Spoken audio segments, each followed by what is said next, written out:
My boyfriend cheated, and I found out in the most unexpected way. We'd been together 4 years, shared an apartment, a savings account, even a dog. So when he said he had to crash with a friend for a week because of plumbing issues, I didn't question it. Then, out of boredom, I checked our dog's GPS tracker, and it pinged from an address I didn't recognize. I drove over, expecting some dumb excuse. What I didn't expect, another woman opening the door wearing his t-shirt. I didn't cry. I took my half, took my dog, and now he's sleeping on his brother's couch. We met in line at an indie film screening, bonded over our mutual hatred of Marvel movies. Don't cancel me, please. And from the jump, it felt different, safe, cozy, like I could build a life with him. And we did. We moved in together after a year, got a dog the next summer, and even opened a joint savings account with plans to eventually buy a place. We weren't flashy. We were Target runs and meal prepping, and slow Saturday mornings in bed. Or at least, I thought we were. So when he told me that his friend Matt's apartment had a major plumbing issue, and Jake needed to crash there for a week while the landlord sorted it out, I didn't blink. I even helped him pack, gave him fresh towels and snacks. That was a Tuesday. By Friday, I noticed Luna was acting off. She kept whining at the door like she wanted to go somewhere, so I opened her tracking app to check where Jake had last walked her. But the location wasn't anywhere near Matt's apartment. It pinged from an address across town I didn't recognize. At first, I figured maybe he was dog sitting for someone, or Matt had temporarily moved. But then I zoomed in. The GPS showed Luna had slept there for 3 nights in a row. My stomach dropped. I told myself not to panic. Maybe Matt had a girlfriend. Maybe Jake was just helping them out. I clicked the street view on the app, hoping to ease my anxiety. But there was something about that house: white porch, flower beds, a red door with a sunflower wreath that felt lived in. Too clean, too warm, not a bachelor pad. I took a screenshot. Then I sent Jake a text. "Hey, is Matt's address 312 Willow Lane?" His reply came fast. "Nope, that's not it." "Why? Why?" "Because that's where our dog has been sleeping, Jake." I stared at the screen, heart racing. He was lying. But I wasn't ready to believe the worst, so I did the one thing I knew would confirm everything. I drove there. And what I saw on that porch, that's when my whole world cracked open. My hands were shaking so badly, I almost dropped my keys as I parked across the street. The neighborhood was cute, quiet. One of those storybook suburbs with pastel mailboxes and kids riding scooters on the sidewalk. The kind of place you settle down in. The kind of place you raise a family. The kind of place where your boyfriend doesn't just crash for a week without mentioning a whole woman inside. I sat in my car for a solid 10 minutes, watching the house. Then the front door opened, and out she came barefoot on the porch, wearing his hoodie. The gray one with the frayed cuffs that I definitely bought him for his birthday last year. She had one of those big, effortless, messy buns, like she belonged in a Pinterest ad. Coffee mug in one hand, phone in the other, and Luna, our Luna, trotting behind her like it was the most normal thing in the world. I swear I forgot how to breathe. She bent down to pet Luna and said something I couldn't hear from the car, but Luna's tail wagged like this wasn't her first time with this woman, like she knew her. I grabbed my phone and took a picture. It felt gross. I felt gross, but I needed proof. I was past denial now. This wasn't Matt's girlfriend. This wasn't some emergency situation. This was a woman who lived with my boyfriend, or at the very least, was very comfortable in his clothes, with my dog. I zoomed in on the address, 312 Willow Lane. Then I opened Zillow. Yeah, I know, weird instinct, but I had to know if this was her house or just another lie. The property listing showed it had been rented 3 months ago. Under rental history, it showed the applicant's name, Jake Warner. That's my boyfriend. Same spelling, same middle initial, same everything. So not only was he living here, but he'd rented this place himself. I felt like I was underwater. Every memory of the last few months suddenly twisted in my head. The missed calls, the late work nights, the weird credit card charges he said were business expenses. And now, the apartment that wasn't Matt's and the woman who clearly thought she had Luna all to herself. My fingers moved before my brain did. I texted him again. "Who's the girl at 312 Willow Lane?" No response. I waited 10 minutes, then 15. Then finally, the typing dots appeared, and all he sent was, "Can we talk? Talk? Talk?" I stared out the windshield just in time to see him pull into the driveway. He was smiling, holding flowers, like this was some rom-com misunderstanding and not a full-blown betrayal. He didn't know I was watching. And in that moment, I knew everything had changed. He knocked twice on the door, flowers in hand. The woman opened it, with the kind of soft smile I used to give him when he came home late from work. He leaned in to kiss her. And that's when I got out of the car. I didn't slam the door. I needed the element of surprise. My boots hit the pavement like thunder, but they didn't hear me until I was halfway up the sidewalk. "Jake," I said, calmly, too calmly. He turned around so fast he almost dropped the flowers. The look on his face, pure, wide-eyed panic. Like he'd seen a ghost, and that ghost was wearing mascara. and a 4-year relationship on her shoulders. The girl, let's call her Sunflower Wreath, because I still didn't know her name, blinked at me. Confused, she looked between us, like she couldn't compute what was happening. Jake opened his mouth, probably to start some weak apology or make up a lie, but I cut him off. You told me you were staying with Matt, I said, voice flat. You didn't mention renting a whole house, or having another girlfriend, or that you were using our dog to play family in your little alternate reality, he stammered. I can explain, can you? I stepped closer. Because you lied, repeatedly. You looked me in the eye and told me you were just crashing with a friend while they fixed a plumbing leak. And the whole time, you were sleeping here, with her. Sunflower Wreath stepped forward now, eyebrows furrowed. Wait, what is she talking about? Jake turned pale. Babe, babe? I laughed, loud and sharp. Oh, that's rich. I turned to her. I'm his girlfriend. Was his girlfriend. We've lived together for the past 3 years. That hoodie you're wearing? I gave it to him. That dog? Our dog. This piece of trash? I pointed at Jake. He's been living a double life. Sunflower's face went blank. What? I pulled out my phone, already queued up with a photo of Luna on her porch. Here's your house. Here's our dog. And here's the GPS data, showing she's been here every night this week. He told me he was staying with a friend. Instead, he's been playing house with you. The silence was deafening. Jake finally spoke, voice low and pathetic. I didn't mean for it to go this far. I looked at him, really looked at him, and felt this hollow ache in my chest where love used to live. You know what the worst part is? I whispered. I was going to propose to you. Not with a ring, with Luna's collar. I had this whole plan. I thought we were building something. He opened his mouth again.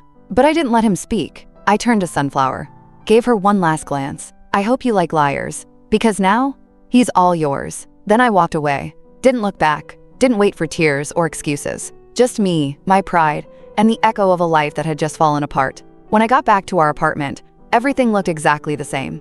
The pillows on the couch were still fluffed the way I left them. Jake's toothbrush still sat next to mine. Luna's leash was hanging by the door. It was like the life we'd built together was frozen in time, completely unaware it had just been burned to the ground. I fed Luna in silence, trying not to cry into her kibble. She wagged her tail like nothing was wrong.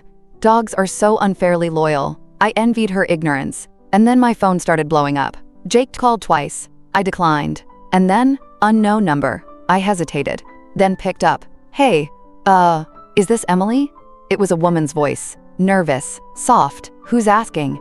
It's Haley, Jake's sister. I froze. She rushed to explain. I found your number in his emergency contacts. I know this is weird, but he just called me freaking out, saying he messed everything up and he doesn't know what to do, and honestly, I wanted to hear your side. It took me a second to respond. You want my side? Yeah, she said, her voice firming.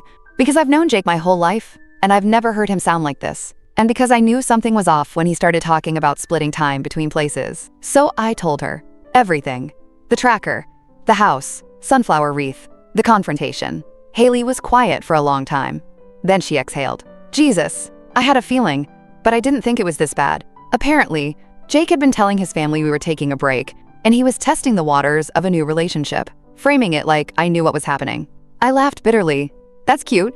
I must have missed the part where I agreed to be cheated on. Haley groaned. He's an idiot. Honestly, I wish I could say I'm shocked, but he's always had this weird need to keep everyone happy, even if it means lying through his teeth. I wasn't sure if that made it better or worse. She offered to come over, bring coffee, talk in person.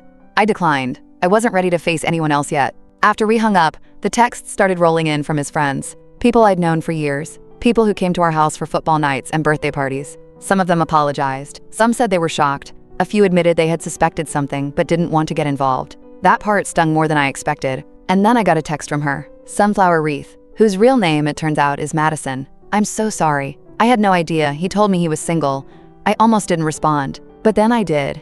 Yeah, he's really good at lying. Take care of yourself. Because honestly, I didn't blame her. I knew what it was like to believe Jake, to fall for that easy smile, and that way he always said just the right thing. She wasn't my enemy. He was. And as the sun started setting behind our apartment complex, and Luna curled up next to me on the couch, I realized something. I wasn't heartbroken. Not anymore. I was done. By Monday, I had packed up half the apartment. I didn't rage clean or dramatically throw his clothes out the window. This wasn't a rom-com. I just folded, boxed, sorted, quietly, methodically, like I was processing grief one drawer at a time. I left all the shared stuff in place, furniture, cookware, even the framed photos of us at Yosemite that now made my stomach churn. I wasn't trying to fight over assets. I was trying to reclaim my sanity. Jake had texted 11 times that day. All variations of, "Can we talk? I messed up. Please don't do this." He hadn't shown up yet, probably too scared after the porch ambush. But I knew he would. Guys like Jake don't let go easily, not when their little web starts falling apart. I spent the night on the couch with Luna curled into the crook of my knees, phone face down, heart numb. I wasn't crying anymore. I'd moved past hurt. I was in cleanup mode. The next morning, I went to transfer money from our shared savings account, the one we opened together last year for future plans. I'd contributed more, but it was supposed to be equal. Partners, right? Except the balance was wrong. 42.11. I blinked. There had been over 5,000 in there just 2 weeks ago. I refreshed the page. Same number. I scrolled through the transaction history. Multiple transfers. All to the same unfamiliar account. The first one was dated the week he told me he was staying at Matt's. The last one? 3 days ago. The same day I confronted him on Madison's porch. I stared at the screen, blood pounding in my ears. He'd known. He knew I was gonna walk away. So he drained our savings before I could. The audacity didn't even surprise me at this point. It was the boldness. The pure arrogance of thinking I wouldn't notice. And that's when I remembered something Haley said during our call. He's always had this weird need to keep everyone happy, even if it means lying through his teeth. Jake had been lying for months, but now he was stealing from me. I called the bank, filed a fraud report, changed every password I could remember. I even locked Luna's GPS tracker out of sheer pettiness. If he wanted to see her again, he'd have to beg. When I texted him that I knew about the money, it was the first message I'd sent since everything blew up. His response came 30 seconds later. "It's not what you think. Isn't it always?" He begged me to meet him in person, promised he'd explain everything, swore there was more to the story. And maybe that part was true. Because what I found next? Yeah, that changed everything again. I wasn't gonna meet up with Jake, but I did. I told myself it was about closure, or getting answers, or whatever excuse people use when they know they're about to open a wound, just to poke it. We met at this tiny coffee shop near our old apartment, the same one where we used to sit for hours with oat milk lattes and dreams about our future house. Now I could barely look at the wood grain table without wanting to set it on fire. Jake looked like hell, unshaven, eyes sunken, hoodie wrinkled. But none of that hit me as hard as how small he suddenly seemed, like someone had deflated the version of him I loved and left this hollow, frantic shell behind. He opened with the usual, "I messed up. I know I did. I never meant to hurt you. Stop," I said, holding up my hand. "I'm not here for apologies." His mouth snapped shut. I slid my phone across the table. The savings account page was pulled up, with the withdrawals clearly highlighted. "Tell me who the money went to." He stared at the screen, jaw working like he was chewing on a confession. "It wasn't Madison," he finally muttered. My stomach dropped. "Excuse me?" He looked up, guilt written in every crevice of his face. "The account isn't hers. It's someone else." "Who?" He didn't answer, just pulled out his phone, tapped for a moment, then slid it over to me. The screen showed a photo of a little boy, maybe 5 years old, sitting on a park bench eating a popsicle. He had Jake's eyes. "I met his mom before you and I moved in together," he said quietly. "We only went out for a few months. I didn't even know she was pregnant until last year. She reached out, said she didn't want anything from me. But then," he swallowed, "then things changed. She needed help." I blinked. "So let me get this straight. You had a kid? Never told me. Then started siphoning money from our joint savings to support him, while also cheating on me with another woman?" His voice cracked. "I was scared, Em. I didn't know how to tell you. I kept waiting for the right time." I let out a hollow laugh. "So your solution was to lie about everything and live 3 separate lives?" He looked wrecked. "I swear I never stopped loving you. I was just selfish. I finished for him." He didn't argue. I pushed his phone back toward him. "You should have told me the truth. Not because I would have stayed, but because I deserved it. And I really did. I deserved to know who I'd been building a life with. But now I did. Jake wasn't just a cheater. He was a coward.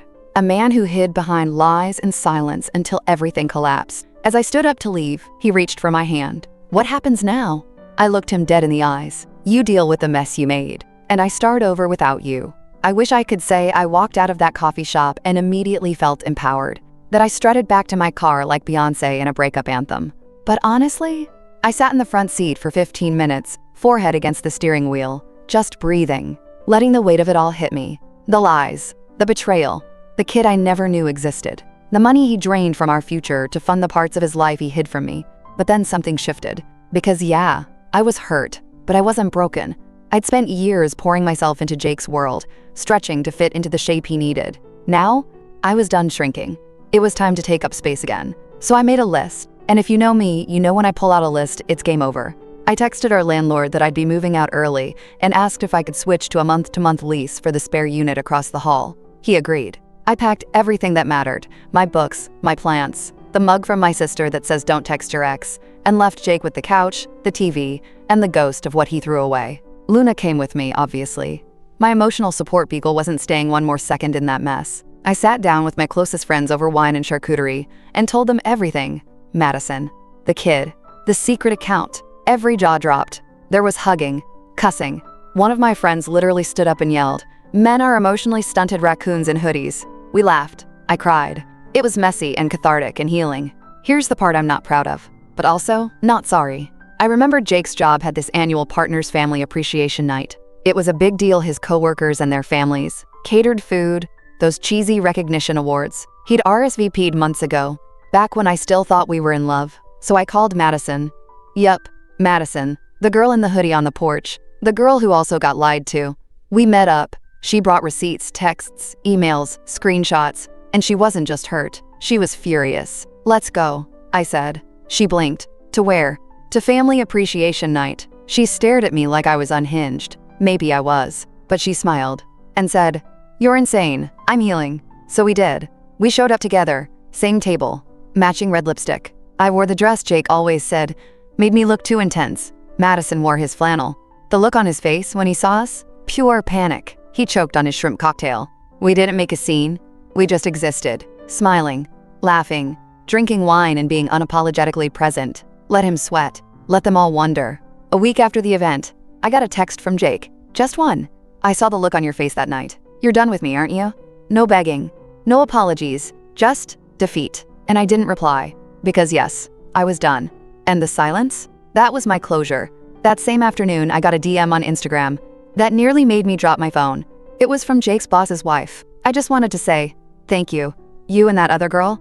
Iconic." He's needed a reality check for a long time. Apparently, word had spread.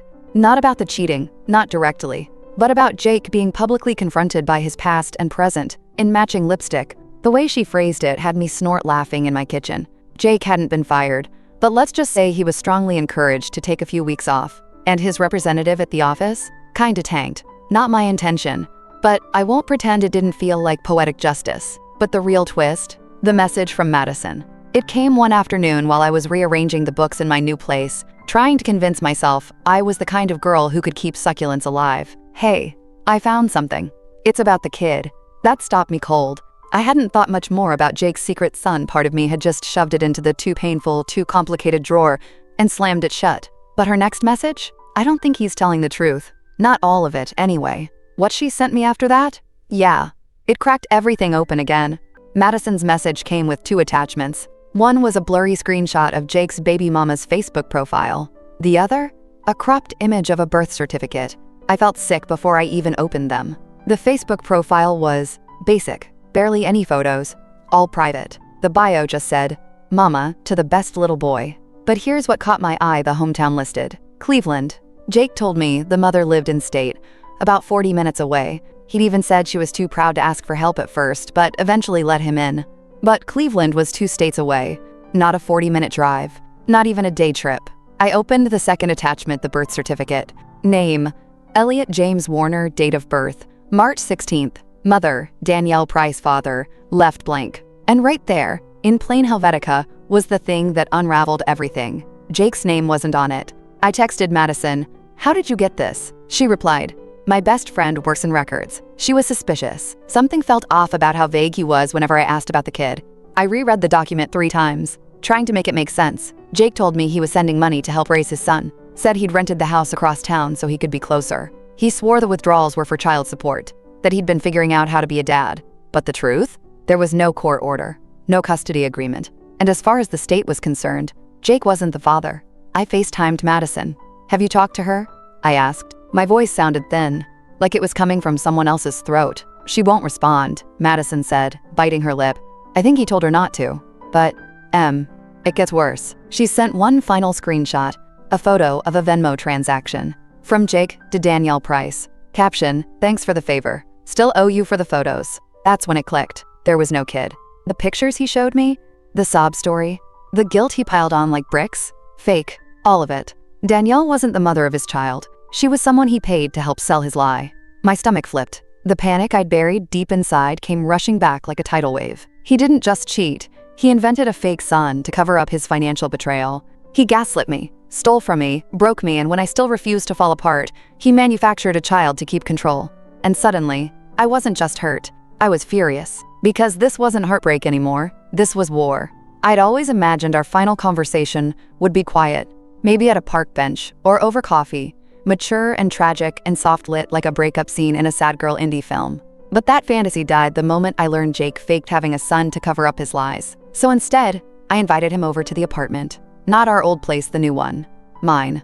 A space that didn't smell like his cologne or Echo, with the sound of fights over laundry or wedding Pinterest boards he never wanted to talk about. He showed up wearing his nice guy face, like this was just another one of our little talks. Probably thought he could charm his way out of it. Luna barked once and immediately retreated under the couch like she knew what kind of energy was in the air. "Thanks for seeing me," he started, sitting down uninvited like he still had a right to space in my life. "I know about Danielle," I said flatly. He froze. I dropped the birth certificate on the coffee table, next to my phone, already recording. No father listed, no custody, no DNA test, just a couple of Venmo payments with laughing emojis. "You didn't lie about having a son. You invented one." His face paled like someone had cut the oxygen in the room. I kept going. "You created a fictional child, Jake. You drained our savings and spun this elaborate sob story so I wouldn't ask questions, so I'd feel bad for you. I was in a bad place," he stammered. "You were pulling away because you were already cheating on me. I didn't want to lose you. Then you should have been someone worth staying for." He stood up, pacing. "I thought if I could just buy time, fix things, then it'd all fall into place. You wanted options. You wanted me, Madison, and an exit strategy you could cash in if things got messy. You wanted to be the victim, so you wouldn't have to face the fact that you were the villain." He opened his mouth. I cut him off. "I'm done, Jake. I already filed a police report for the fraudulent withdrawals. And if you think that Venmo trail is going away, think again.